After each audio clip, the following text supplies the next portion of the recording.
ఈ యొక్క పరిశుద్ధ గ్రంథ ధ్యానాలు చేయటానికి పరిశుద్ధాత్ముడిచ్చినటువంటి సమయాన్ని బట్టి దేవునికి నా ప్రత్యేకమైన వందనాలు తెలియజేస్తూ ఉన్నాను. ప్రియమైన దేవుని పిల్లలారా, 64వ రోజు నిజంగా మీ యొక్క చక్కటి పేషెన్స్ చాలా సంతోషం. చాలా ఓపికగా చాలామంది వస్తూ ఉన్నారు.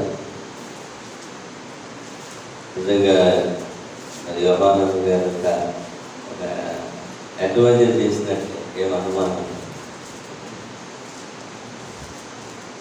తలలు వంచండి, ప్రార్థన చేసుకుంటాం.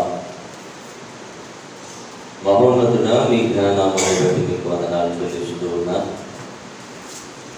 మరలా ఈ రాత్రికాల సమయంలో యోహాను రాసినటువంటి 3 పత్రికల ధ్యానాన్ని చేయబోతుండగా మీకు చూపించండి.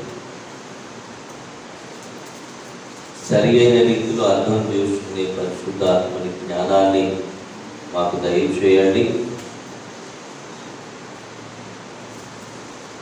ఇప్పుడు వచ్చిన విడలందరూ ఈ సత్యవాక్యపు మర్మాలు, దాని వెనుక ఉన్న నీ ఉద్దేశం అర్థం చేసుకునే కృప దయచేయమని మా ప్రభువైన యేసు క్రీస్తు నామమున వేడి ప్రార్థిస్తూ ఉన్నాను తండ్రి.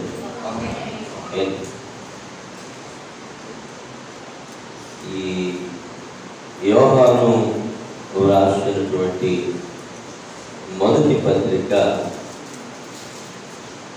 2వ పత్రిక, 3వ పత్రిక, ఈ 3 కూడా యోహాను శిష్యుడైనటువంటి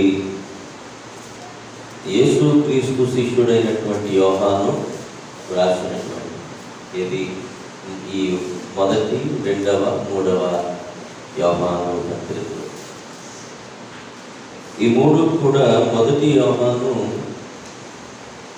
85-90 మధ్య కాలంలో వ్రాయబడింది.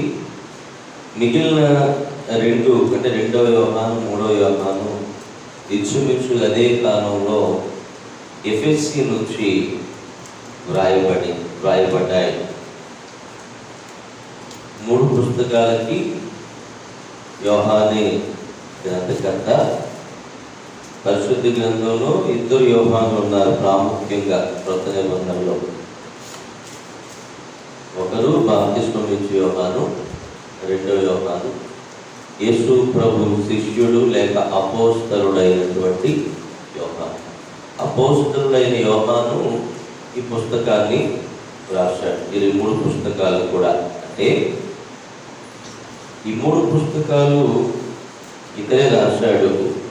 అందుకని మొదటి యోహాను రాసిన మొదటి పత్రిక 1వ అధ్యాయం 1వ వచనంలో అంటాడు, జీవవాక్యమును గూర్చినది ఆది నుండి ఏది ఉండెనో, మేమేది వింటిమో, కనులారా ఏది చూసిమో, ఏది నిర్ధారించి కనుగొంటిమో, మా చేతులు దేనిని తాకెనో అది మీకు తెలియజేస్తున్నాము. అంటే ఎంత తమ్మున్నటువంటి పత్రిక అంటే, మేమేం చూసామో 3.5 సంవత్సరాలు ఇంచుమించుగా, ఇది సంవత్సరాలని పరిశుద్ధ గ్రంథంలో ఏమీ వ్రాయబడలేదు, కానీ 3.5 సంవత్సరాలు అని అంటారు. ఎందుకంటే 30వ ఏట యేసు ప్రభు ఆయన పరిచర్యకు రావడం జరిగింది. 33.5 సంవత్సరాలకి ఆయన చనిపోవటం జరిగింది. కనుక మేమేది విన్నామో, వీరు విన్నదంతా డైరెక్ట్గా యేసయ్య నోటి నుంచే విన్నారు. తర్వాత కనులారా ఏది చూచితిమో, యేసు చేసిన అద్భుతాలన్నిటికీ వీరు సాక్షులు. ఈ యోహానే యోహాను సువార్తను కూడా వ్రాశాడు. యోహాను సువార్తను కూడా వ్రాశాడు. అయితే సువార్తలలో 3 సువార్తలు కలిపి బైబిల్ కాలేజీలో బోధిస్తారు. యోహాను సువార్త ఒక్కటే ప్రత్యేకంగా బోధిస్తారు. 3 సువార్తలు కలిపి సినాప్టిక్ గాస్పెల్స్ అని చెప్పి 3 సువార్తల్ని ఒక భాగంగా చేశారు. యోహాను సువార్త ఒక్కదాన్ని ప్రత్యేకంగా చెప్తారు. కారణం ఏంటి అంటే, యోహాను సువార్తను యోహాను రాశాడు, మత్తయి సువార్తను వేరు రాశారు, మార్కు సువార్తను వేరే వాళ్ళు రాశారు, లూకా సువార్త చేయడానికి వేరే వాళ్ళు రాశారు. కానీ శిష్యుల్లో రాసింది యోహాను అక్కడే. సువార్త ఈ పత్రిక పాఠాలు కనుక అంత గట్స్తో చెప్తూ ఉన్నాడు. ఏమనంటే, మేమేది విన్నామో, దేన్ని చూసామో కనులారా, ఏది నిదానించి కనుగొన్నామో, మా చేతులు దేనిని తాకి చూసానో అది మీకు తెలియజేస్తున్నా. నాకు బాగా గుర్తుంది. గాంధీ గారి మనవరాలు ఆశ్రమ హాస్పిటల్ కాడ ఈ హైవేలో వెళ్తూ ఉన్నారని తెలిసినప్పుడు నేను అన్న పాస్టర్ గారిని అందరం అక్కడ మీట్ అవ్వడానికి వెళ్ళాం. అవునండి, ఎప్పుడు గాంధీ గారు, ఎప్పుడు ఆవిడ మనవరాలు, ఎంత క్రేజో. అవునండి, చాలా మంది వచ్చారు అక్కడ. దగ్గరగా ఒక 200-300 మంది ఆవిడ వస్తారని చెప్పి వెయిట్ చేసి ఆవిడని అక్కడ చాలా వరకు సన్మానం చేసి దండలు వేసి ఇవన్నీ చేసాం. ఇది గాంధీ గారి దగ్గర నుంచి చాలా కాలం తర్వాత వాళ్ళ మనవరాలు. కానీ యేసు దగ్గర నేర్చుకున్న 12 మందిలో యోహాను ఒకడు. అందుకని అంటాడు, ఏది విన్నామో, ఎవరి నోటి ద్వారా విన్నాడు? స్వయాన ప్రభువు నోటి ద్వారానే విన్నాడు. ఏది కన్నులారా చూచామో, అంతేకాదు కానీ యోహాను యేసు ప్రేమించిన అతి ప్రియమైనటువంటి శిష్యుడు కూడా. అలాంటి యోహాను ఈ పరిశుద్ధ గ్రంథం నూతన నిబంధనలో 4 పుస్తకాలు రాశాడు. 1 యోహాను సువార్త, 2 యోహాను రాసిన మొదటి పత్రిక, 3 యోహాను రాసిన 2వ పత్రిక, 4 యోహాను రాసిన 3వ. కనుక ఇది చాలా ప్రాముఖ్యమైనటువంటి పుస్తకం. స్వీయ అనుభవంతో యోహాను ఈ పత్రికలు 3 కూడా రాశాడు. మీకు మొన్నసారి చెప్పినట్లు గుర్తు. ఇవన్నీ కూడా లెటర్స్. ఈ లెటర్స్ ఆయా సంఘాలకు,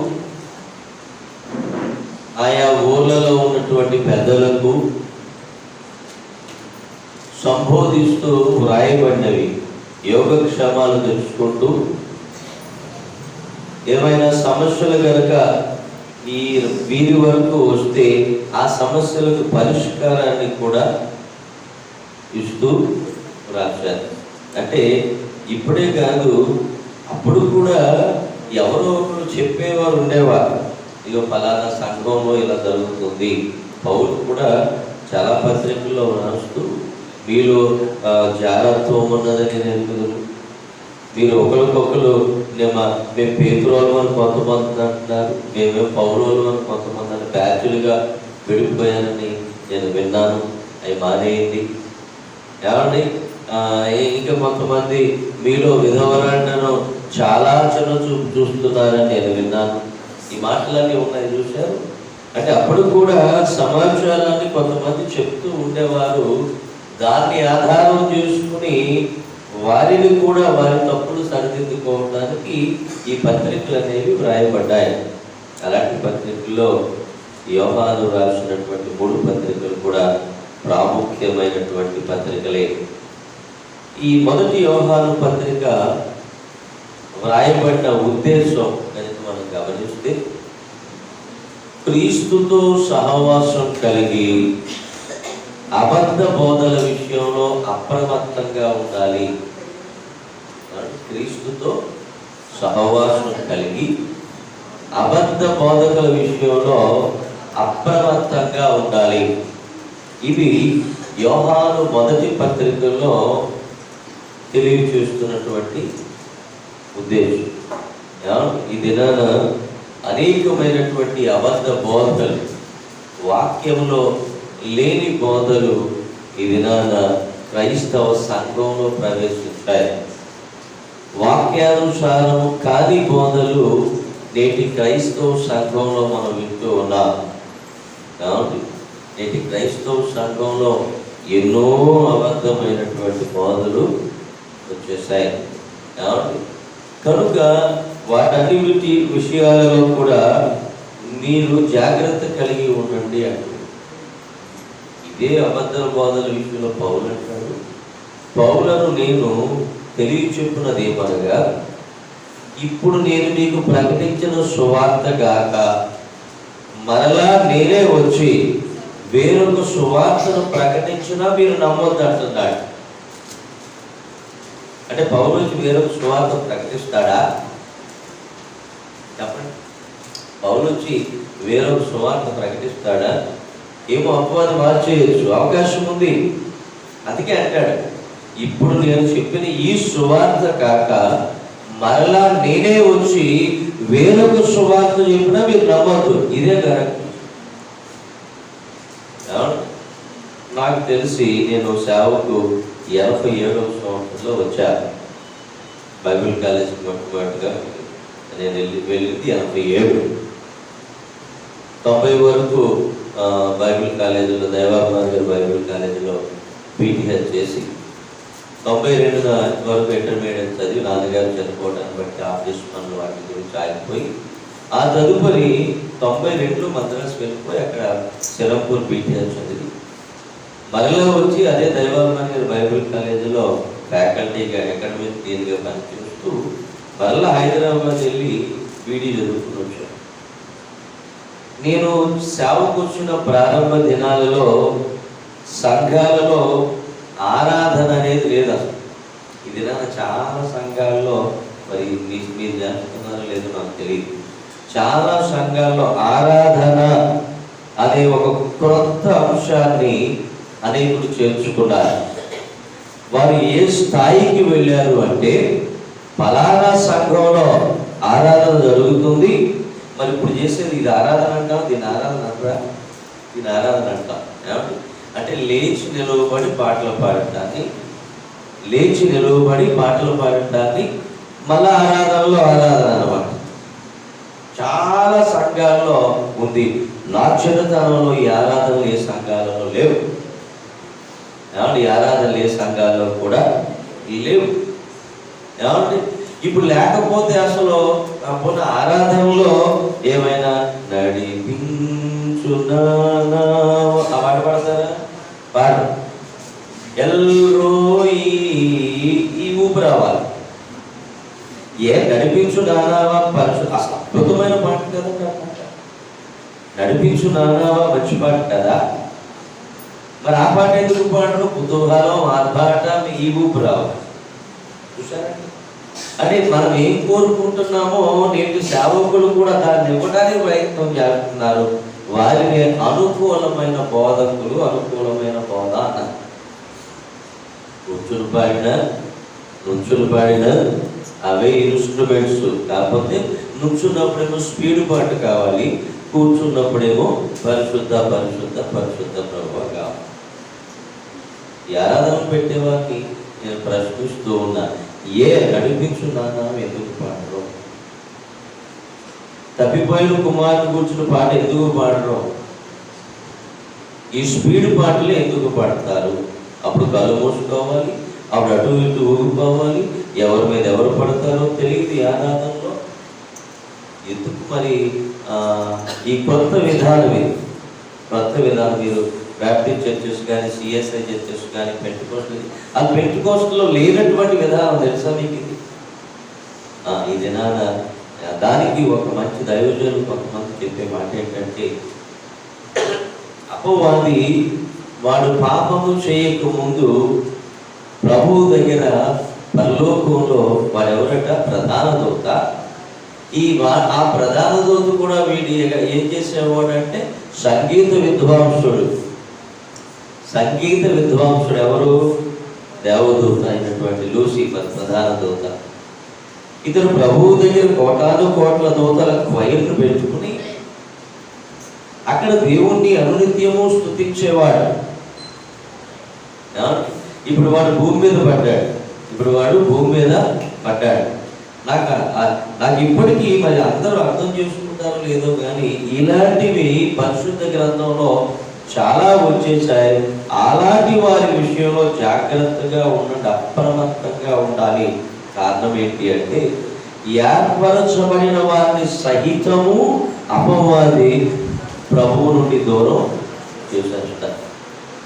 కనుక క్రైస్తవుడు, క్రీస్తును అనుసరించేటటువంటి వారు చాలా చాలా చాలా జాగ్రత్తగా ఉండాలి. వాక్యం లాగానే కనపడుతుంది. అందుకే నాకు అంటాడు ప్రభువా నీ పేరట అద్భుతాలు చేయలేదా? నీ పేరట చనిపోయిన వారు బ్రతికించలేదా? దెయ్యాలు వెలగొట్టలేదా? అన్ని యేసు ప్రభు పేరటే జరిగాయి. కానీ ప్రభు ఏమంటున్నాడు, మీరెవరో నాకు. కనుక బోధిస్తూ ఉన్నప్పుడు ఆ బోధ లేఖనానుసారమైనదా లేదా వాక్యంలో ఉన్నదా లేదా పరిశీలించి నమ్మాలి. బెరయ పట్టణ క్రైస్తవులు పౌలు శీలను బోధించిన బోధ అలాగున ఉన్నదా లేదా అని ఇంటికి వెళ్ళి లేఖనాలను పరిశోధించి కరెక్టే అని చూసిన తరువాతే నమ్మారు. ఒక అయ్యగారితో ఒక ఆవిడంటూ దేంట్లో మా ఇంట్లో శోధనలు ఎక్కువైపోయాయి, ఈ సమస్యలు ఎక్కువైపోయాయి అంటే ఆయన అంటున్నాడు, ఈశాన్య వైపున, ఈశాన్యం పెట్టేటప్పుడు నీకు తూర్పు పెట్టండి. సరే, ఏదైనా తూర్పు వైపు నిలబడితే మనం ఎడం చేతి వైపు మూల వచ్చేది ఈశాన్య మూల. ఈశాన్యంలో ఒక గొడుగు కట్టుకున్నాడు. నల్లంటోడు ఏం చేస్తాడు, వర్షం వచ్చినప్పుడు గొడుగు లేకపోతే ఇది ఏదో బాగుందని చెప్పి నన్ను తీసుకెళ్ళిపోతాడు. గొడుగు పెట్టాలా? కనుక అబద్ధమైన బోధలు ఇలా చెప్పుకుంటే బోర్డు అబద్ధ బోధలు ఉన్నాయి సంఘంలో. అందుకనే జాగ్రత్తగా ఉండాలని అబద్ధ బోధకుల విషయంలో అప్రమత్తంగా ఉండాలి అని ఈ మొదటి యోహాను యొక్క పర్పస్ అన్నమాట. ఆ తర్వాత గ్రంథ విభజన 3 భాగాలుగా ఈ గ్రంథాన్ని మనం విభజించవచ్చు. ఒకటి, దేవుడు వెలుగై ఉన్నాడు. 1వ అధ్యాయం 1 నుంచి 2వ అధ్యాయం 29వ వచనం వరకు దేవుడు వెలుగై ఉన్నాడు. 1:1 నుంచి 2:9 వరకు. ఆ తర్వాత దేవుడు ప్రేమ అయి ఉన్నాడు. 3:1 నుంచి 4:21 వరకు. ఆ తర్వాత దేవుడు జీవమై ఉన్నాడు. 5:1 నుంచి 21వ వచనం వరకు. ఈ 3 భాగాలుగా ఈ గ్రంథాన్ని విభజించడం జరిగింది. దీనిలో ప్రాముఖ్యమైనటువంటి వచనం, దీనిలో ప్రాముఖ్యమైనటువంటి వచనాన్ని మనం గమనిస్తే 11వ వచనం, 5వ అధ్యాయం ప్రాముఖ్యమైన వచనం. 5వ అధ్యాయం 11వ వచనంలో దేవుని కుమారుని నామమందు విశ్వాసముంచు మీరు నిత్య జీవము గలవారని తెలుసుకున్నట్లు నేను ఈ సంగతులను మీకు రాయిస్తున్నాను. ఇదండి ముఖ్య వచనం. ఈ ముఖ్య వచనం భావాన్ని మనం చూస్తే, దేవుని కుమారుని నామమందు విశ్వాసముంచు మీరు పరలోకానికి వారసులు. ఒక మాటలో చెప్పంటే, యేసుక్రీస్తునందు విశ్వాసముంచిన మీరు నిత్య జీవానికి వారసులు. అంటే ఈ నామమును తప్ప మరి ఏ నామాన్ని కూడా మనిషికి రక్షణ కలుగు. ఇవాళ నా జీవితంలో ఒక వింతైన విషయం జరిగింది, కొత్త అనుభవం. ఒక బరియల్ చేయాల్సి వచ్చింది కదా. బరియల్ గ్రౌండ్ నుంచి ఇంటికి వెళ్ళి స్నానం చేసి మీ దగ్గరికి వస్తున్నాము. ఏమండి, ఆ బరియల్ కూడా ఒక 73 సంవత్సరాల వయోవృద్ధుడిది. ఏమండి, 9 మంది పిల్లలు. 9 మంది పిల్లలు ఆయనకి, భార్య ప్రతి ఒకటి. ఇద్దరు రాలేకపోయారు, వేరు దేశాల్లో ఉండి 7 అక్కడ రావడం జరిగింది. అందులో ఒక్క కుమారుడే ప్రభువు నమ్ముకున్నాడు, తల్లిదండ్రులు ప్రభువు నమ్ముకున్నారు. దేవుడు నాకు ఇవాళ వారికి సువార్తను ప్రకటించడానికి 4 మాటలే చెప్పింది, కానీ చెప్పింది ఖచ్చితంగా చెప్పాను ఏంటంటే యేసుక్రీస్తు వలననే పరలోకం, మరెవరి వల్ల కూడా కాదు, మరెవరి వలన కూడా కాదు. ఇక్కడ యోహాను ఈ మొదటి యోహాను పత్రికలో ఈ 5:13లో అంటున్నటువంటి మాట ఏంటంటే దేవుని కుమారుని నామమందు విశ్వాసముంచు మీరు నిత్య జీవము. అంటే ఎవరైతే యేసుక్రీస్తునందు విశ్వాసం ఉంచుతారో వారు మాత్రమే పరలోకానికి వారసులు. ఇది ఈ యొక్క మొదటి యోహాను పత్రికలో ఉన్నటువంటి ప్రాముఖ్యమైనటువంటి వచనం. ఇందులో 2 ప్రాముఖ్యమైన వ్యక్తులు ఉన్నారు. ఒకటి యోహాను, రెండవది యేసుక్రీస్తు. వీరిద్దరి గురించి ఎక్కువ వీరు పేర్లు మాడబడ్డాయి. ఆ తరువాత 2వ యోహాను పత్రికలోకి వచ్చేటప్పటికీ దీని గ్రంథకర్త అపోస్తలుడైనటువంటి యోహానే. ఇది వ్రాయబడిన కాలం కూడా 90వ సంవత్సరం ఎఫెసీ నుంచి వ్రాయబడింది. క్రీస్తు శకమండి, అంటే క్రీస్తు పుట్టిన 90 ఏళ్లకు ఇంచుమించుగా ఈ యొక్క పత్రిక వ్రాయబడింది. అదంటే ఇంచుమించుగా యేసుక్రీస్తు చనిపోయిన చాలా కాలానికి ఇది వ్రాయబడింది. యేసుక్రీస్తు చనిపోయింది ఒకవేళ క్రీస్తు శకం 40 అనుకుందాం, ఏమండి, క్రీస్తు శకం 40 అనుకుందాం. ఒకవేళ అనుకుంటే చాలా సంవత్సరాల తరువాత ఈ పత్రిక రాయబడింది. నేను ఆలోచన చేస్తూ ఉంటాను, ఇంత జ్ఞాపకం ఉన్నదా? నిజమే, జ్ఞాపకం ఉంటాయండి. నేను కూడా నా చిన్నతనపు అనుభవాలు జ్ఞాపకం చేసుకుంటూ ఉంటాను, గుర్తొస్తూ ఉంటాయి. చాలా చిన్న వయసులో జరిగినటువంటి ఇన్సిడెంట్స్ కూడా గుర్తొస్తూ ఉంటాయి. అయితే పరిశుద్ధాత్ముడు వారి చేత వ్రాయించాడు కనుక మర్చిపోయినవి కూడా జ్ఞప్తికి తెచ్చుంటాడు, అందులో అనుమానం లేదు.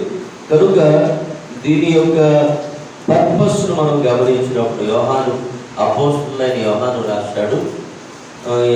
క్రీస్తు శకం 90వ సంవత్సరంలో రాశాడు ఎఫెసీ నుంచి. అయితే దీని యొక్క ప్రాముఖ్యమైన ఉద్దేశం క్రీస్తు సత్యమును ప్రేమను అనుసరించాలి. యేసుక్రీస్తు యొక్క సత్యాన్ని ప్రేమను అనుసరిస్తూ అబద్ధ బోధల విషయంలో జాగ్రత్త కలిగి ఉండాలి. ఇక్కడ కూడా అబద్ధ బోధల విషయాన్ని తెలియజేస్తూ ఉన్నాడు. చూడండి, మొదటి 2వ వచనం చూస్తే నేను మాత్రమే గాక సత్యము ఎరిగిన వారందరూ మనతో నిలుచుచు ఎల్లప్పుడూ ఉండు సత్యమును బట్టి మేము నిజముగా ప్రేమిస్తున్నాను అంటాడు. సత్యాన్ని ఎరిగి ఉండటం, క్రీస్తు యొక్క సత్యాన్ని ప్రేమను అనుసరించి అబద్ధ బోధల విషయంలో జాగ్రత్త కలిగి ఉండాలి అని యోహాను ఈ యొక్క 2వ పత్రికలో తెలియజేస్తూ ఉన్నాడు.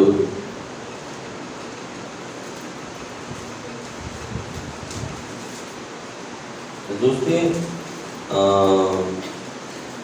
7వ వచనం చూస్తే యేసుక్రీస్తు శరీరధారి అయి వచ్చెనని ఒప్పుకొనని వంచకులు అనేకులు లోకములో బయలుదేరి ఉన్నారు. అట్టివాడే వంచకులను క్రీస్తు విరోధి అయి ఉన్నాడు. మేము మీ మధ్యలో నెరవేర్చిన కార్యములను చెడగొట్టుకొనక మీరు పూర్ణ ఫలము పొందినట్లు జాగ్రత్తగా చూసుకుని క్రీస్తు బోధ యందు నిలిచి ఉండక దానిని విడిచి ముందుకు సాగు ప్రతివాడును దేవుడు అంగీకరింపనివాడు. అబద్ధ బోధల విషయం వంచకుడు అంటున్నాడు యోహాను వారి.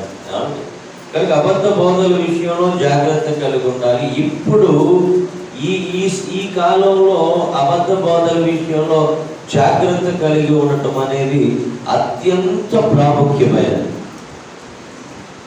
నాకు తెలిసిన ఒక కుటుంబం ఉన్నది పోతునూరు గ్రామంలో. అప్పుడప్పుడు మా చర్చకు వస్తారు, ఇంకే చర్చకు వెళ్ళాలి. ఆవిడ వాక్యంలో ప్రసంగం చేస్తూ ఉంటే మనం ఏమి రిఫరెన్స్ చెప్పబోతాం ఆవిడ ముందే తీసేస్తారు. అర్థమైంది? నేను కొన్ని మాటలు చెప్పేటప్పటికి దానికి సంబంధించిన రిఫరెన్స్ నేనేం తీయబోతున్నానో అది తీసేస్తుంది ఆవిడ. నేను చెప్పబోయే సగం ఆవిడ చెప్పేస్తుంది. వాక్య తిట్ట చాలా వాక్యాలు ఆవిడ అసలు బైబిల్ని తరచుగా నవిలి మింగేసింది అనమాట. ఎంత చేసిన ఆవిడతో నేను ఎప్పుడు చెప్పే ఒక మాట ఏంటో తెలుసా? ప్రభు నామంలో, లేక తండ్రి కుమార పరిశుద్ధాత్ముని నామంలో మీరు బాప్తిస్మం తీసుకోవాలి. మీరు బాప్తిస్మం తీసుకోవాలి, సంఘానికి రావాలి. ఈ రెండు చెప్తూనే ఉంటారు, వెళ్ళినప్పుడల్లా చెప్తూ ఉంటారు. ఏలూరులో ఉన్న కొంతమంది దైవజనులకు నా ద్వారానే వేలలోనే కాను పంపుతూ ఉంటుంది. నా దగ్గరకు నేనే ఇస్తాను, లేకపోతే వచ్చి తీసుకెళ్తూ ఉంటాను. ఏలూరులో ఉన్న టాప్ మోస్ట్ దైవజనులు నాతో కలిపి 6 చెప్తుంది ప్రతి సంవత్సరం 2-3 సార్లు ఇస్తుంది ఆవిడ. ఆవిడలో ఏమీ లేదు అంటే బాప్తిస్మం తీసుకోవాలి. వస్తే ఎప్పుడైనా మా గుడికి వస్తుంది, అది అకేషనల్గా, లేకపోతే రాదు. నేను చెప్పాను, మీరు బోధిస్తూ ఆవిడ చిన్న సంఘాలు వాళ్ళ ఇంటిగా నడుపుతుంది. కొంతమంది స్త్రీలను బోధిస్తూ ప్రభు సంస్కారం తెలియదు, బాప్తిస్మం లేదు, సంఘంలో సభ్యురాలు. ఎన్ని నాకు తెలిసి లక్షలు ఇస్తుంది ఆవిడ దేవుడి సన్నిధిలో. చాలా పెద్ద ఛానల్స్కి, పెద్ద దైవజనులకి 20,000 50,000 పంపిస్తూ ఉంటుంది. ఇదంతా నిరుపయోగం అని చెప్పాను సార్. వాడు బాధ అనిపించి కొంతకాలం నన్ను రమ్మంటాం మానేది, అమ్మేస్తే మానేసి. లేకపోతే నన్ను అడగడు ప్రభు ఏమని, బాప్తిస్మ విషయాలు ఎందుకు చెప్పలేదు.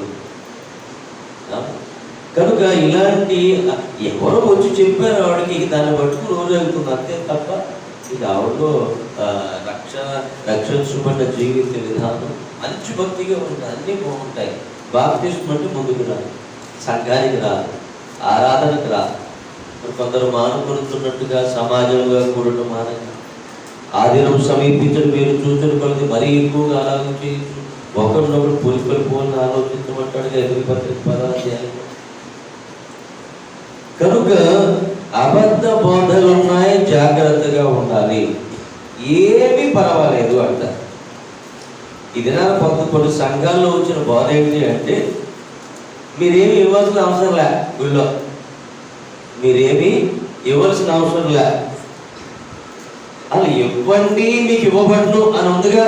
ఇది ఒక్కటి దాదా ఏమన్నాడు? ఇవ్వండి మీకు ఇవ్వబడు. ఇక ఎందుకంటే తిరుగైన వాక్యం ఎక్కడ ఉంది? కొన్ని సంఘాలే ఏలూరులో ఏమని బోధిస్తాయో తెలుసా? మీరు ఇవ్వాల్సిన అవసరం లేదు, ఇవన్నీ ఇస్తేనే ఆశీర్వాదం. ఆర్థిక పరమైన ఆశీర్వాదం ఇస్తే దేవుడు ఇస్తాడు, ఇస్తే దేవుడు ఇస్తాడు. నీవు ఏ మనసుతో ఇస్తావో ఆ మనసును బట్టే దేవుడు నీకు కూడా ఇస్తాడు. ఎన్నో ఉన్నాయండి సంఘాలు. కనుక ప్రియమైన దేవుని పిల్లలారా, 2వ పత్రికలో కూడా అబద్ధ బోధనల గురించి జాగ్రత్త పడవాలి. ఈ యొక్క ప్రాముఖ్యమైన వచనం 6వ వచనం, ఒకే అధ్యాయం 6వ వచనం. మనమాయన ఆజ్ఞల ప్రకారము నడుచుటయే ప్రేమ, మీరు మొదటి నుండి వినిన ప్రకారము ఆ ప్రేమలో నడుచుకోవలనది అన్నదియే ఆ ఆజ్ఞ. ఇవి ఈ 2వ పత్రికలో ఉన్నటువంటి ముఖ్యమైనటువంటి వచనం. ఈ గ్రంథ విభజన మనం గమనిస్తే 2 భాగాలుగా ఈ గ్రంథాన్ని విభజించవచ్చు. ఒకటి అబద్ధ బోధకులను గమనించుట, 1:1-11 రెండవది యోహాను ముగింపు మాటలు 12-13 ఆ తరువాత మూడవ యోహాను పత్రికలోకి వచ్చేటప్పటికీ దీని గ్రంథకర్త కూడా యోహానే. ఇది కూడా 90వ సంవత్సరం, క్రీస్తు శకం 90వ సంవత్సరంలో మరి ఎఫ్ఎస్సి నుంచి వ్రాయబడి, ఎఫ్ఎస్సి పట్టణం నుంచి వ్రాయబడింది. దీని యొక్క ప్రాముఖ్యమైన ఉద్దేశం గాయు అనేటటువంటి వ్యక్తి యొక్క పరిచర్యను అభినందిస్తూ దియోత్రెఫే విషయంలో జాగ్రత్తగా ఉండాలి అని హెచ్చరిస్తూ ఉన్నాడు. దియోత్రెఫే విషయంలో జాగ్రత్త కలిగి ఉండాలని హెచ్చరించడం ఈ గ్రంథం యొక్క ప్రాముఖ్యమైనటువంటి ఉద్దేశంగా మనం చూస్తూ ఉన్నాం. ఈ గ్రంథాన్ని 4 భాగాలుగా విభజించవచ్చు. మొదటి భాగం గాయు పట్ల అభినందన, గాయు యొక్క పరిచర్యను బట్టి అభినందిస్తూ ఉన్న వచనాలు 1 నుంచి మొదటి అధ్యాయం 1 నుంచి 8 వరకు ఉన్న వచనాల్లో మనం చూస్తాం. ఆ తరువాత దియోత్రెఫే పట్ల విమర్శ 9-10 వచనాలు చూస్తాం. అక్కడ చూస్తే చూడండి, 10వ వచనం అంటాడు, 9వ వచనంలో, నేను సంఘములకు ఒక సంగతి వ్రాసితిని, అయితే వారిలో ప్రధానత్వము కోరుచున్న దియోత్రెఫే మమ్మను అంగీకరించలేదు. వాడు మమ్మను గూర్చి చెడ్డ మాటలు వదలుచు అది చాలదన్నట్టుగా సహోదరులను తానే చేర్చుకొనక వారిని చేర్చుకున్న మనస్సు గల వారిని కూడా ఆటంకపరచుచు సంఘములో నుండి వారిని వెలివేస్తున్నాడు. ఒక సంఘ పెద్ద అన్నమాట, ఒక సంఘ పెద్ద. ఇప్పుడు అనుకుంటున్నామండి, కరెక్ట్గా మనం ఈ అపోస్తలుల కార్యముల గ్రంథం నుంచి ఈ పత్రికలన్నీ చదువుకుంటూ వెళితే ఇప్పుడున్న పరిస్థితుల కంటే భిన్నమైనటువంటి పరిస్థితులు అప్పటి సంఘాలలో కూడా ఉన్నాయి. అయితే దైవజనులు, యేసు ప్రభు శిష్యులు, అప్పుడున్నటువంటి భక్తులు ఎక్కడికెక్కడ వారిని సరిదిద్దుకుంటూ వెళ్ళారు. ఎక్కడికెక్కడ సరి చేసుకుంటూ వాక్యం చేత వారిని ఆజ్ఞాపిస్తూ ముందుకు కొనసాగారు. కనుక అప్పుడు సంఘం చక్కగా ప్రభువులో వెళ్ళింది. ఆ తర్వాత దేవేత్రి, అది 9-10 వచనాలు, దియోత్రెఫే పట్ల విమర్శ. ఆ తర్వాత దేవేత్రి పట్ల ప్రశంస. 11-12 వచనాలు ప్రశంసిస్తూ రాయబడిన భాగం. 4వదిగా ముగింపు మాట 13-15 వచనం వరకు. ఇవి యోహాను పత్రికలు 3 యొక్క మరి ప్రాముఖ్యమైనటువంటిది. దీనిలో కీ వర్స్ 5వ వచనంలో, 3వ పత్రిక కీ వర్స్ 5వ వచనంలో మనం చూస్తాం, ప్రియుడా, వారు పరదేశులైనను సహోదరులుగా ఉన్నవారికి నీవు చేసినదెల్లా విశ్వాసికి తగినట్టుగా చేయించున్నావు. ఇది ప్రాముఖ్యమైనటువంటి వచనం. ఏంటంట, ప్రియుడా, వారు పరదేశులైనను సహోదరులుగా ఉన్నవారికి నీవు చేసినదెల్లా విశ్వాసికి తగినట్టుగా చేయించున్నావు. పరదేశులు సంఘ సభ్యులై ఉండగా, సహోదరులు అంటే ఒక సంఘ క్రీస్తులో సహోదరుల నుండి వచ్చిన వారు, క్రీస్తునందు సహోదరులు. వీరి విషయంలో నువ్వు ఎలా ఉన్నావయ్యా అంటే, ఎలా ఉన్నావంట, పరదేశులుగా ఉన్న సహోదరులుగానే వారిని చేర్చుకున్నావు. ఇది విశ్వాసి యొక్క లక్షణం. ఇది ఎవరి లక్షణం అట? విశ్వాసి లక్షణం. కనుక ఈ 3 కూడా చాలా మరి ఆత్మీయ జీవితానికి చాలా ఉపకరించేటటువంటి పత్రికలు. అంతేకాదు కానీ అబద్ధ బోధల విషయంలో మనం తీసుకోవలసిన జాగ్రత్తలు చాలా ఈ మూడు పత్రికల్లో కూడా వ్రాయబడ్డాయి. అయితే ఈ రాత్రికాల సమయంలో ఒక మాట, ఈ ప్రాముఖ్యమైనటువంటి కీవర్డ్స్ 1 యోహాను 5వ అధ్యాయం 13-14 వచనాల్లో మనం చూస్తూ ఉన్నాం. మరలా ఆ వాక్య భాగాన్ని మనం చదువుకుందాం. దేవుని కుమారుని నామమందు విశ్వాసముంచు మీరు నిత్య జీవము గలవారని తెలుసుకున్నట్లు నేను ఈ సంగతులు మీకు రాయిస్తున్నాను. ఆయనను బట్టి మనకు కలిగిన ధైర్యం ఏదనగా, ఆయన చిత్తానుసారముగా మనం ఏది అడిగినను ఆయన మన మనవి ఆలకించునన్నదియే. ఇక్కడ ఈ 14వ వచనం నిజంగా చాలా శ్రేష్టమైన వచనం. ఏమండి, సహజంగా ఉదయం లేచిన కాడి నుంచి మరలా పడకకు తిరిగి చేరి మధ్యలో వెలుగు వస్తే అప్పుడు పొద్దున్నే లేస్తే అప్పుడు మనం చేసే ఒక పని ఏంటి అంటే ఆయనను అడగటం.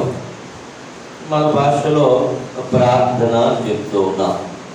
ఆయనను అడగటం. ఎన్నో అవసరాల గురించి అడుగుతూ ఉంటాం, ఎంతో ఆరోగ్యాల గురించి అడుగుతూ ఉంటాం, ఎన్నో బలహీనమైనటువంటి క్షణాల నుంచి బలపరుచాలను అడుగుతూ ఉంటాం. ఒకటేంటి, తల్లిని అడగవలసిన ఆయన్ని అడుగుతాం, తండ్రిని అడగవలసిన ప్రభువుని అడుగుతాం, పిల్లలు తల్లిదండ్రులను అడగవలసిన ప్రభువుని అడుగుతారు, భర్తను అడగవలసిన భార్య ప్రభువుని అడుగుతుంది, భార్యను అడగవలసిన భర్త కూడా ప్రభువుని అడుగుతాడు. ఒకటేంటి, అన్ని విషయాలు కూడా ఇవి మీరు ఎవరిని అడగలేనివి కూడా ప్రభువుని అడుగుతాం. ఏమంటే అంటే మనకి ఎంత దృఢమైనటువంటి నమ్మకం అంటే, నేను ఇల్లు కట్టుకోవాలి ప్రభువా, నాకు ఒక మంచి గృహాన్ని అనుగ్రహించాను అంటే, నేను ఇల్లు కట్టుకోవాలి అని ప్రభువుని అడుగుతాం, నేను కారు కొనుక్కోవాలి అని ప్రభువుని అడుగుతాం.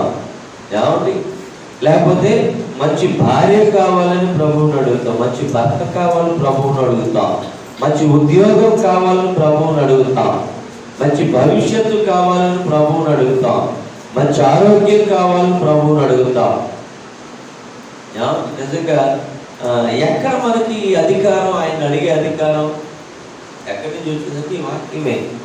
ఆయనను బట్టి మనకు కలిగిన ధైర్యం అంటే ఏది, మనకి ఇష్టం వచ్చినవి అడుగుతూ ఉన్నాం. చూశారు, ఇవన్నీ ఎలా అడగగలుగుతూ ఉన్నాం మనం?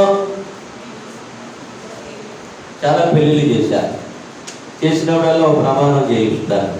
ఏం ప్రమాణం చేయిస్తాం? ఏమండి, ఇది మొదలుకొని జీవితాంతం వరకు ఏమండి, కలిమి అందును, వ్యాధి అందును, లేమి అందును, ఆరోగ్యం అందును నిన్ను ప్రేమించి సంరక్షించుటకై నా భార్యగా చూసుకుంటున్నాను. అమ్మాయితో కూడా అదే చెప్పిస్తాం. అక్కడ సంరక్షించి లోబడి ఉండటకై నా భర్తనగా చూసుకుంటాం. అప్పుడు భార్య కానీ భర్త కానీ వీరికి ఏ సమస్య వచ్చినా, వ్యాధి వచ్చినా, కలిగి వచ్చినా, లేకొచ్చినా, ఆరోగ్యం ఉన్నా, అనారోగ్యం ఉన్నా తోడుగా భార్య ఉంటుంది, తోడుగా భర్త ఉంటాడు, వీళ్ళని అడగాలి. కానీ మనమేం చేస్తూ ఉన్నాం?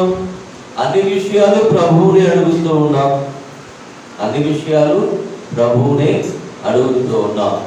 క్రైస్తవులకున్న ఒక గొప్ప అధికారం ఏంటో తెలుసా? అడగటం. క్రైస్తవులకున్న దేవుడిచ్చిన ఒక గొప్ప అధికారం ఏంటంటే, మనకి ఏది నచ్చితే, మనకి ఏది కావాలి అంటే అది ఆయన అడగటం. అందుకని అడగటానికే అలవాటు పడిపోయాం మనం. ఏమండి, అడగటానికే అలవాటు పడిపోయాం. ప్రతిదీ అడుగుతూనే ఉంటాం లేచిన కాడి నుంచి. అది ప్రభు, ఇది కావాలి ప్రభు, క్షేమం ఇవ్వు ప్రభు, ఆరోగ్యం ఇవ్వు ప్రభు, మొన్నదాకానేమో కరోనా నుంచి రక్షణ ప్రభు, ఇప్పుడే మోర్చొచ్చి పడిపోకుండా రక్షణ కదా. అన్నీ అడగటమే. నేను ఎప్పుడో ఒక ప్రశ్న వేసుకుంటూ ఉంటాను. ఆయన అడగమన్నాడు, అడుగుతూ ఉన్నావు, అసలు నేను అడిగింది నువ్వు వెతికిస్తున్నావు ప్రభువా, నేను ప్రశ్నిస్తూ ఉంటాను. ఆయన నేను అడిగింది నువ్వు వెతికిస్తూ ఉన్నావు, దీని వెనుక నీ ఆంతర్యం ఏంటి? ఎవరు అడిగారు అలాగే? అది అడిగితే ఏదైనా ఇవ్వమంటే మన వాళ్ళగా అడిగాడు. ఎవరు అడిగాడు? నిత్య జీవానికి వెళ్ళాలంటే నేనేం చేయాలి అని అడిగాడుగా. ఏమండి? ఎవరొస్తుడు అయినటువంటి అధికారం ఎక్కడిచ్చినోలని ఉంటుంది. అడిగి దేశంలో ఏం చెప్పాడు? యాత్ర తమ్మేసి పేదవాళ్ళకి ఇచ్చి నీ వచ్చిన వెంబడి చదువుతా ఈ తలకాయ నింపేది కదులే అని అడగటం మానేసి ఏమడగటం? అడిగినవన్నీ నాకు నువ్వు వెతికిస్తున్నావు, నీకేం కావాలి? అన్నీ నాకు కావాలి అని అడుగుతున్న ప్రభువుని ఒకసారి అడగండి ఈ రాత్రి. అన్నీ నేను అడిగితే కుమార్తె పెళ్లి చేయమంటే చేస్తున్నావు, కొడుకు పెళ్లి చేయమంటే చేస్తున్నావు, ఆరోగ్యం ఇవ్వమంటే ఆరోగ్యం ఇస్తున్నావు, ఇల్లు ఇవ్వమంటే ఇల్లు ఇచ్చావు, ఏమి ఇవ్వమంటే ఇస్తూ ఉన్నావు. అసలు నువ్వెందుకు నాకు ఇస్తున్నావు ప్రభు? ఏం ఆశించావు నా నుండి? అడిగే ధైర్యం ఉందా? అడిగే ధైర్యం ఉందా? ఎందుకంటే మనం ఇవ్వలేము. ఆయన అడిగితే ఇవ్వడానికి మన మనసు ఒప్పదు. కనుక ప్రియమైన దేవుడి పిల్లలారా, దేవుడు మనకి ఇచ్చిన అద్భుతమైనటువంటి అధికారం ఏంటి అంటే ఆయనను బట్టి మనకు కలిగిన ధైర్యం ఏంటంట? ఆయన చిత్తానుసారముగా మనం ఏమి అడిగినను ఆయన మనవి ఆలకించున్నాను. అది అంటే అడిగేమన్నాడు. అడగమంటున్నటువంటి యోహాను చిన్న వెలికి పెట్టాడు అక్కడ. అది ఎలా అంటే ఆయన చిత్తానుసారంగా అడగాలి. ఎవరి చిత్తానుసారంగా? యేసుక్రీస్తు యొక్క లేక దేవుని చిత్తానుసారంగా అడగాలి. దేవుని చిత్తానుసారంగా అడగాలి. దేవుని చిత్తానుసారంగా ఎలా తెలుస్తుంది మనకి? ఎలా తెలుస్తుంది దేవుని చిత్తం? దేవుడి చిత్తం ఇది అని ఎలా తెలుస్తుంది? ఈ మధ్య కాలంలో పత్రికలు ఆర్టికల్ రాయడానికి ఒక ఆర్టికల్ రాయను, నేను ఇంకొక అన్న కలిసి మాట్లాడాను. ప్రభు చిత్తం అయితే రాస్తాను అన్నాడు. ఏంటంట? ప్రభు చిత్తం అయితే రాస్తాను అన్నాడు. సరే ప్రార్థన చేయండి, ప్రార్థన చేసి ఇంకొక 20 రోజులు టైం ఉంది అప్పుడు ఇవ్వండి అన్నారు. 20 రోజుల తర్వాత ఫోన్ చేశాను. బాగా బిజీగా ఉండేటటువంటి ఒక మంచి విశ్వాసి, ఆయన మంచి పేరున్నాయి చెప్తే ఈయన ఆయన 20 రోజుల తర్వాత ఫోన్ చేస్తే నా ఫోన్కి రెస్పాండ్ అవ్వకుండా మెసేజ్ పెట్టారు నాకు వాట్సాప్లో. I'm very busy in some urgent work. This month I may not write an article. It's okay. I పెట్టాను.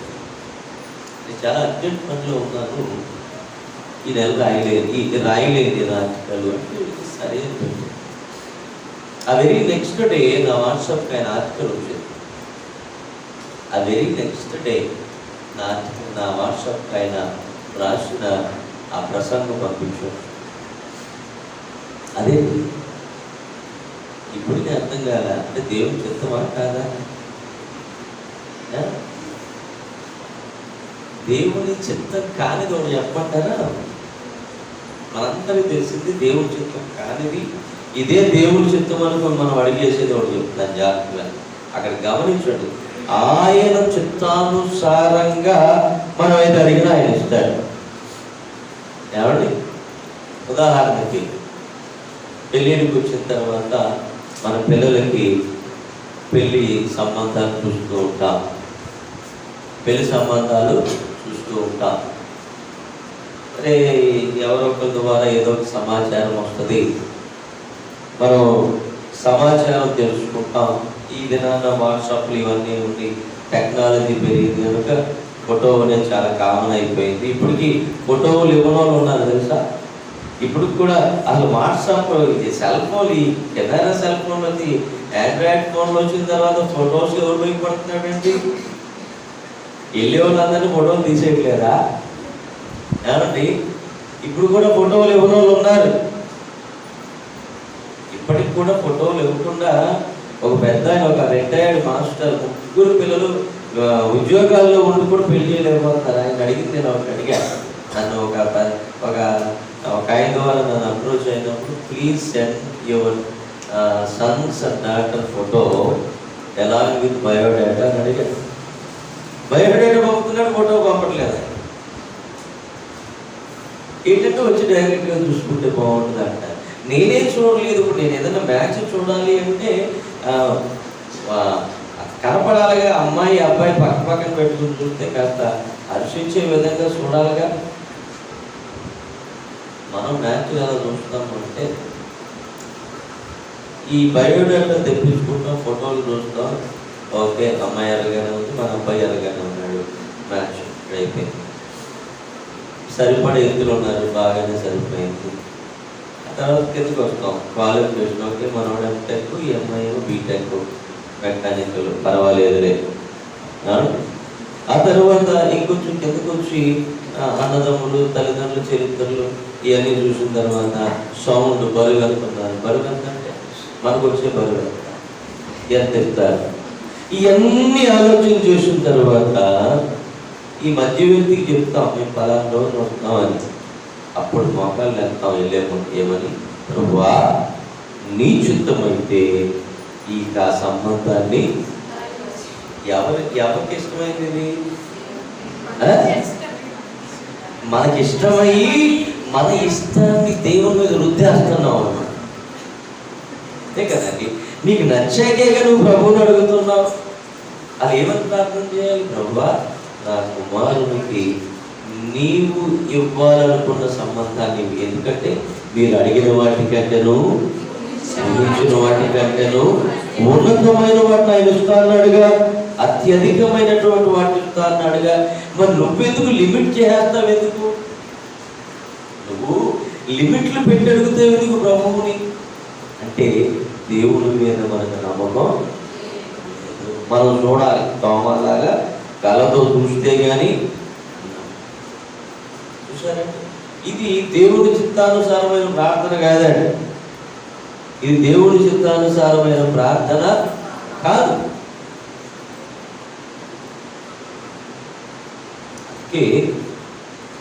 గెహజీ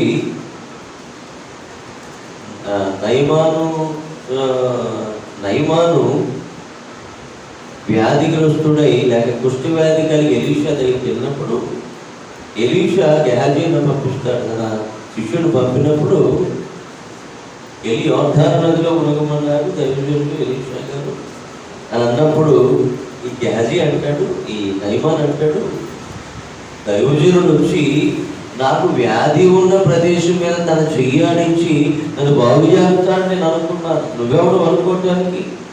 నీకు కావలసింది బాగుపడటం కావాలి తప్ప ఎలా చేస్తే నీకెందుకు అవసరం? అంటే దేవుని చిత్తాన్ని మనం ప్రక్కన పెట్టి మన చిత్తాన్ని దేవుని మీద రుద్దడానికి ప్రయత్నం చేస్తాం. అది దేవుని చిత్తానుసారమైన ప్రార్థన కాదు. దేవుని చిత్తానుసారమైన ప్రార్థన మనం చేస్తే ఆయన ఏది అడిగినా మనకు ఆయన ఇస్తాడు. అందుకని వాక్యం మనం గమనిస్తే ఆయన యందు మనమును, మన యందు ఆయన వాక్యము నివసించి ఉంటే, చక్కర నా యందు మీరును, మీ యందు నా మాటలను నిలిచి ఉన్న ఎడల. ఇక్కడికి రావాలి. ఈ చిత్తం అంటే ఇక ఏది పక్కన కారు కొనుక్కున్నాడు, నాకు బతి కానీ ఒక ఆయన అడుగుతూ ఉన్నాడంట. పక్క ఆయన ఒక ఇల్లు కట్టుకున్నాడు, బండి కొనుక్కున్నాడంట. బండి కొనుక్కోగానే ప్రభువా పక్క ఆయన బండి కొనుక్కున్నాడు, నాకు 2 బళ్ళు కావాలి అని అడిగాడు. సరే అని చెప్పి ప్రభు 2 బళ్ళు ఇచ్చాడంట. అప్పుడు అక్క ఇల్లు కొనుక్కున్నాడంట. నాకు 2 ఇల్లు కావాలి ప్రభు అని అడిగాడు. సరే అని ఇచ్చాడంట. పక్కన గ్యాస్ అంటే ఖాళీ ఊరిపోయిందంట. ఇప్పుడు ఈయన ఏమడుగుతాడు? నేను యాక్సిడెంట్ ఒక్కలు పోయింది ప్రభు నాకు. ఇది దేవుడి చిత్తానుసారమైన ప్రార్థన కాదు, ఇది పరిసయ్యుల ప్రార్థన, ఇది దేవుడి చిత్తానుసారమైన ప్రార్థన.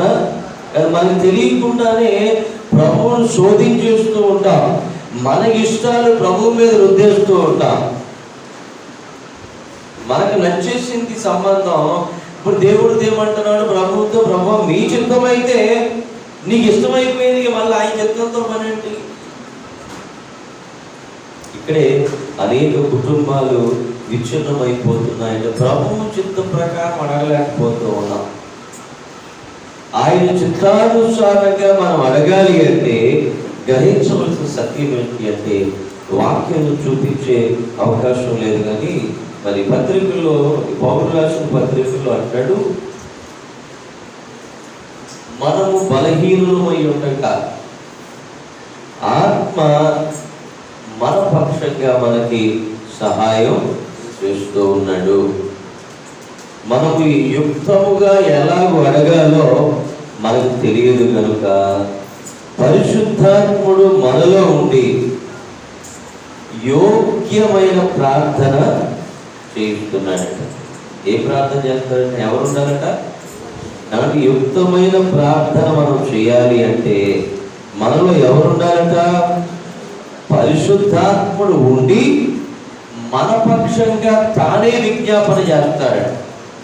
మన పక్షంగా తానే విజ్ఞాపన చేస్తాడు. ఒకవేళ ఏదైనా ఇంట్లో అవసరాలు ఉన్నాయి అనుకోండి, ఇంట్లో అవసరాలు ఉన్నాయి, మా అబ్బాయికి అవసరం ఉంది, ఏదో డబ్బులు నాన్నని అడగాలి. అమ్మేమంటారు, ఇప్పుడు అడగమాగరా మీ నాన్న చాలా పాపంగా ఉన్నాడు అంటే ఇప్పుడు అడిగినా కానీ నీకు దరువులు పడితే డబ్బులు మాత్రం రావన్న ఉద్దేశమేగా. అంటే అప్పుడు నాన్న మనసు అమ్మేరినట్లు లెక్కే కదా, అంతే కదండి. అలాగే అపోస్తులైన పౌలు రోమీయులకు రాసిన పత్రిక 8వ అధ్యాయం 26వ వచనంలో అటువలే ఆత్మయు మన బలహీనతను చూచి సహాయం చేయుచున్నాడు. ఎలాగనగా మనము యుక్తముగా ఎలాగో ప్రార్థన చేయవలెనో మనకు తెలియదు, కానీ ఉచ్చరింప శక్యము కాని మూలుగులతో ఆ ఆత్మ తానే మన పక్షముగా విజ్ఞాపన చేస్తూ ఉన్నాడు. ఇది ఎలాంటి దేవుని చిత్తానుసారమైన ప్రార్థన అంటే ఇప్పుడు దేవుని చిత్తానుసారమైన ప్రార్థన అంటే దేవునికి ఏది ఇవ్వాలి అని అనుకుంటున్నాడో దాన్నే మనం అడగాలి. అర్థమైందండి? కొంచెం కష్టంగా ఉంటుంది, అర్థం చేసుకోవాలి.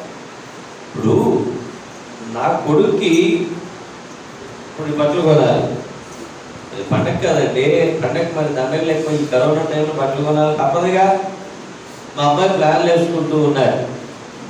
మా అబ్బాయి డాడీ అది డాడీ ఇది డాడీ ఏదో నెట్లో ఇది చూస్తాడు, ఈ సూట్ ఆ సూట్ ఏదో చెప్తూ ఉంటాడు. నా మనసులో ఒక ఆలోచన ఉంటుంది, ఇప్పుడు నేను ఏ ఆలోచన నెరవేరుస్తాను? నా కొడుకు పిల్లాడు, చిన్నపిల్లాడు అంటే 15-16 సంవత్సరాల వయసు వాడు కాబట్టి వాడికంటే వాడు అనుకున్న దానికంటే క్షేమాన్ని ఎక్కువ మేలైనది నేను చేయాలనుకుంటా. మన పిల్లలు మన చేతిలో సెల్ ఫోన్ లాక్కుంటూ ఉంటారు సంఖ్యలో ఎత్తుకోగానే. అది వాళ్ళకి అవసరం లేదని మనకి తెలిసి ఇస్తే పాడు చేస్తారు తెలుసుకొనక మనం ఇవ్వకుండా దాచుతూ ఉంటాం. వాళ్ళకి ఎప్పుడు ఏది కావాలో అప్పుడు ఇస్తాం మనం. వాడికి ఒక వయసు వచ్చిన తర్వాత సెల్ ఫోన్ వాడే వయసు వస్తే సెల్ ఫోన్ కొనేవట్లేదా తల్లిదండ్రులు? అంతే. కనుక మన పిల్లలకి ఏది ఇవ్వాలో అది మనకు తెలుసు. వాళ్ళు ఏమనుకుంటారు, వాళ్ళు ఏం కావాలనుకుంటున్నారో అది వాళ్ళు అనుకుంటారు. దానిలో వాళ్ళకి ఉపయోగం సూట్ కావాలంటాడు. సూట్ ఎన్నిసార్లు వేస్తాడు? ఎదిగే వయసు పిల్లడు ఎన్నిసార్లు వేస్తాడు సూటు? 4 సార్లు వేసేవాడికి ఇంకొక అడుగు పెరుగుతారు. కానీ ఉపయోగం ఏమన్నా అందుకే దాని మీద ఒక 5-6 వేలు పెట్టాలి. అదే ఒక క్యాజువల్ వేసుకుంటే ఒక 3,000 పెట్టాలి. 3,000 పెడితే ఎన్నిసార్లు అయినా వేసుకోవచ్చు, సూట్ వేసుకెళ్ళలేక. నేను పెళ్లి చేయడానికి చెప్తూ ఉంటాను కదండి, కార్యక్రమాలు వెళ్తూ ఉంటారు, చూడు తప్పదు. సరే, అప్పుడు నాన్న చిత్తానుసారమైన ఆలోచన కొడుకుది కాదు. మరి ఇప్పుడు నా ఆలోచన నా కొడుకు తెలియాలంటే వివరించగలగాలి. ఇప్పుడు తండ్రి ఆలోచన అడిగే నీకు తెలియాలి. నువ్వు ప్రార్థన చేస్తూ ఉన్నావు. పౌలు కూడా అడిగేశాడు, ఏమని? నీ చిత్తమైతే ఈ ముళ్ళు నా యొక్క తీసివే అన్నాడు. ఆ ముళ్ళు అలా ఉంది, నా కొరకు నీకు చాలు అన్నాడు. మరి దేవుడి చిత్తం ఎలా తెలుస్తుందంటే ఇక్కడ పరిశుద్ధాత్ముడు మన బలహీనతను చూసి ఆయన ఏం చూస్తున్నా, ఎలా అయినగా మనం యుక్తముగా ఎలాగూ ప్రార్థన చేయవలనో మనకు తెలియదు కాబట్టి ఉచ్చరింప శక్యము కాని మూలుగులతో ఆ ఆత్మ తానే మన పక్షంగా మనలో నుండి విజ్ఞాపన చేసుకున్నాడు. అది ప్రార్థన పూర్ణులుగా ఆత్మపూర్ణులై ప్రార్థన చేయాలి.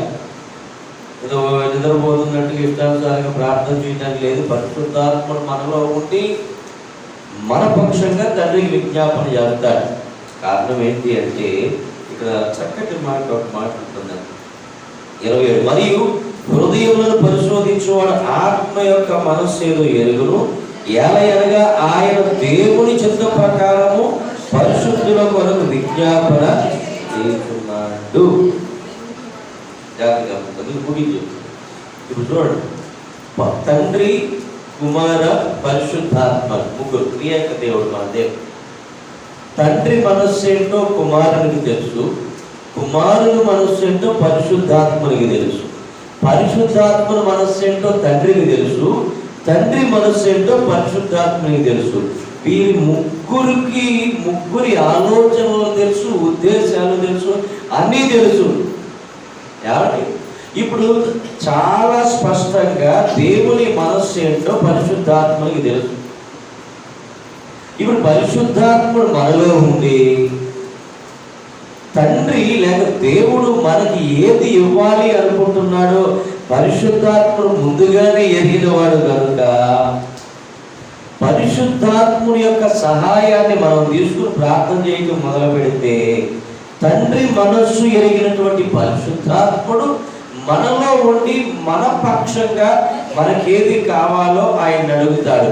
ఆయన మనస్సులో ఏమున్నాయో దాన్ని అడుగుతాడు తప్ప ఆయన మనస్సులో లేనిది మనకు ఉపయోగపడనిది అడగనే అడగ.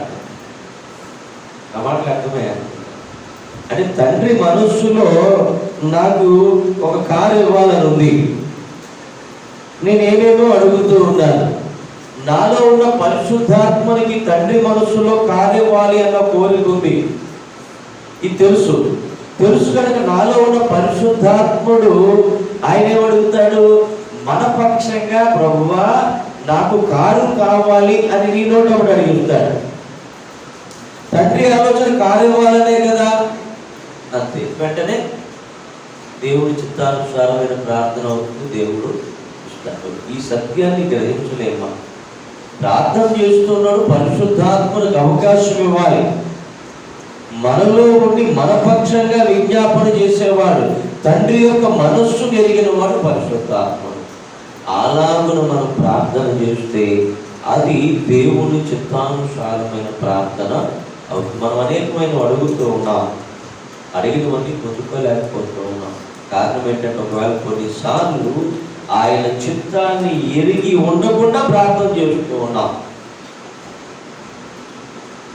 చివరిలో అంటాడు, మనకున్నటువంటి ధైర్యం ఏంటి అని చెప్తూ చివరిలో యోహాను 14వ అధ్యాయంలో 14వ వచనం ఆఖరి లైన్లో అన్నటువంటి మాట మనం చూస్తే అద్భుతమైన మాట.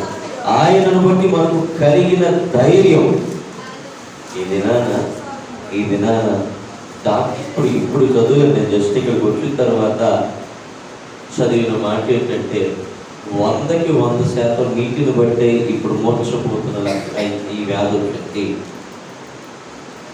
అర్థం అవుతుంది. ఇంకా పూర్తిగా చదవలేదు, ఇప్పుడు జస్ట్ మెయిల్ వచ్చింది కదా, చూసేటప్పుడు వాట్సాప్లో చూసేటప్పుడు పూర్తిగా 100కి 100% నీటి ద్వారానే ఈ లెడ్ అనేది ఎక్కువ కలుస్తూ ఉన్నది, దాని ద్వారానే ఇలా మోర్చిపోతూ ఉన్నారు అనేది 100% రుజువైపోయిందని మెసేజ్ వచ్చింది.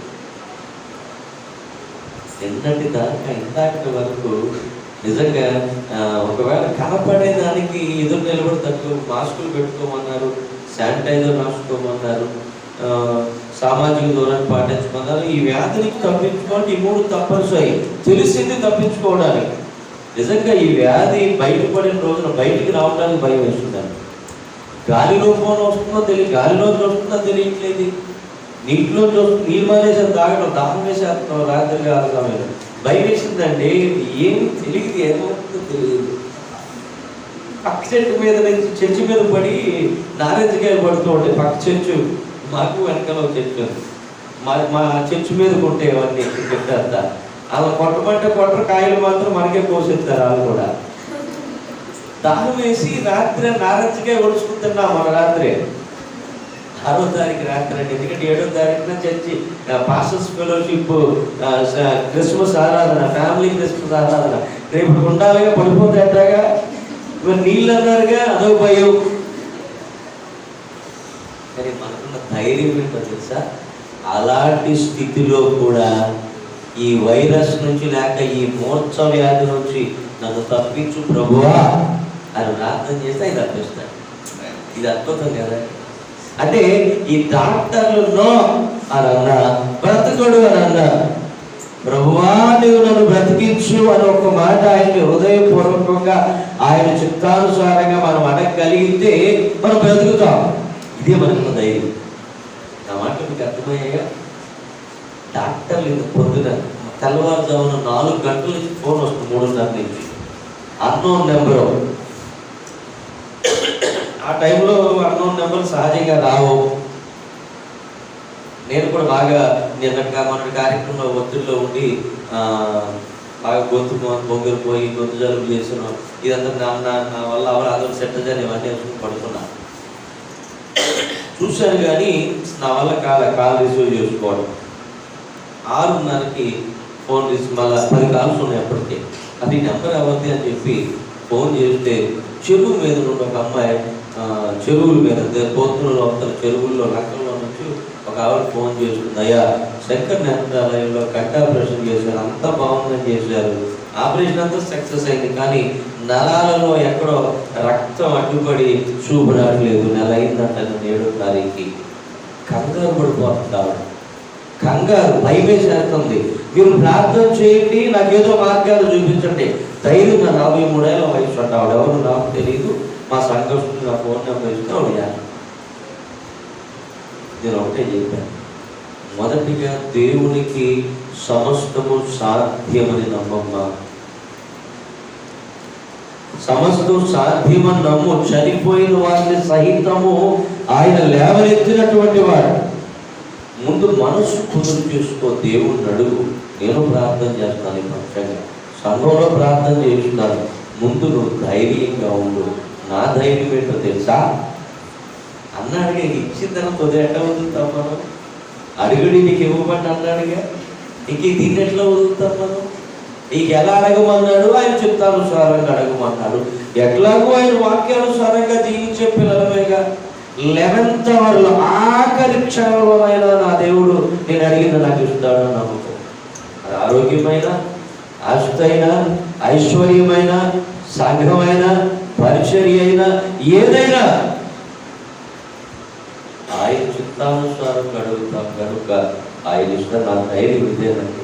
అందరూ వదిలేసిన ఆవిడ అదే చెప్పా, దేవుడు నీతో ఉన్నాడు, నువ్వు నమ్ము, ప్రార్థన చేసుకో. నేనేదో చేస్తాను, ఎదురు చూడదు. ప్రభు అన్నాడు, అడగండి ఇస్తాను అన్నాడు. కాబట్టి అడుగమ్మా, ధైర్యంగా ఉండు అని కానీ చెప్పి పొద్దున్నే ఆవిడతో చెప్పడం మళ్ళా జ్ఞాపకం చేసుకున్నాను. ఈ వస్తున్నారని నాకు మనకున్న ధైర్యం ఏంటంటే, అందరూ వదిలేసిన నేనున్నాను, నన్ను అడుగు అని దేవుడు. అదండి మాట్లాడారు. కనుక ప్రియమైన దేవుడి పిల్లలారా, యోహాను రాసినటువంటి 3 పత్రికలు ప్రాముఖ్యమైనవి. దానిలో నాకు నా మనస్సును బాగా కట్టుకున్న వచనం ఈ 1 యోహాను 5:14. ఆయనను బట్టి మనకు కలిగిన ధైర్యం, ఆయన చిత్తానుసారంగా మనం ఏది అడిగినను ఆయన మనది ఇస్తాడు. కనుక ఈ రాత్రికాల సమయంలో ప్రభు సన్నిధిలో మనం ఉన్నాం. ఆయన చిత్తానుసారమైన ప్రార్థన నువ్వు చేస్తే నువ్వు ఏది అడిగినా కానీ దాన్ని దేవుడు నీకు అనుగ్రహిస్తాడు. అట్టి కృప పరిశుద్ధాత్ముడు మనకు అనుగ్రహించాలని ప్రార్థన చేసుకుందాం. దేవుడి మాటలు మన వినికిడిలో దీవించునుగా.